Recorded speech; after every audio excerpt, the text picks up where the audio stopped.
At dumating na nga mga boss, ang pinakahihintay ko ditong bagong chainsaw ni Tanzu. Oh, di ba? Ganito siya kalaki mga bossing. Oh, tingnan nyo. See, ipapakita ko sa inyo yung kanyang quality. Actually, 12 inches to. So, within the box, of course, yung matatanggap nyo is charger, manual, at meron siya ditong chain na included na rin. So, eto, yung natanggap ko kasi dito is without battery na kasi ang dami na nating battery dito.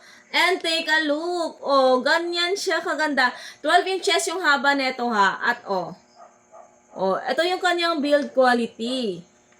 Ang cute. Pero hindi pa siya namin na-try kasi kanina lang dumating to. Pero tingnan nyo naman yung build quality niya. Ngayon, isa-sound check natin.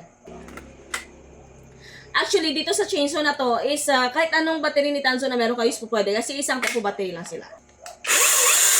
Oh! Oh! Ang lakas ha. 21 volts din to. Pero tingnan nyo naman.